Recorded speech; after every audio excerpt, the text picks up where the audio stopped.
মাসে টাকা দ্বিগুণ হবে এমন প্রলোভনে মালিবাগের বাসিন্দা শারমিন আক্তার নিজের জীবনের সমস্ত সঞ্চিত অর্থ এবং জমি বিক্রি করার টাকা বিনিয়োগ করেছিলেন ভুয়া এমএলএম কোম্পানি অ্যামওয়েতে। শুধু শারমিন আক্তার নন, তার পরিবার ও আত্মীয় স্বজনের কাছ থেকেও প্রায় 51 লাখ টাকা নিয়ে বিনিয়োগ করিয়েছিলেন অ্যামওয়ের চেয়ারম্যান চরমনায়ের পীরের ছেলে রেদওয়ান বিন ইসহাকের কাছে।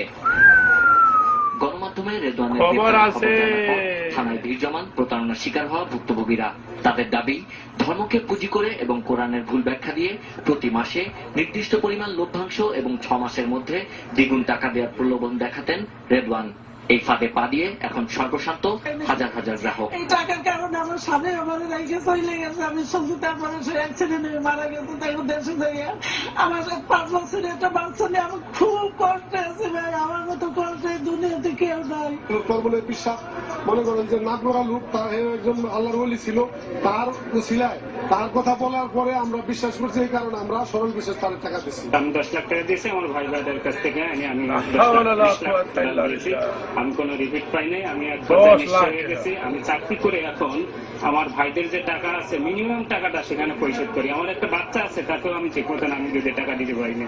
রেদওয়ানের বিরুদ্ধে পল্টন থানায় প্রতারণা, অর্থ আত্মসাৎ সহ একাধিক মামলা রয়েছে। আমরা বাংলাদেশের মানুষ যারা আচরণগতভাবে আমরা কিছুটা ধর্মভীরু হয়ে থাকি এবং এই দুর্বলতাটাই এই রেদওয়ান এই দুর্বলতার সুযোগটা নিয়েছে যে সে ধর্মীয় লেবাস ধারণ করেই মানুষের বিশ্বাস অর্জন করার চেষ্টা করেছে।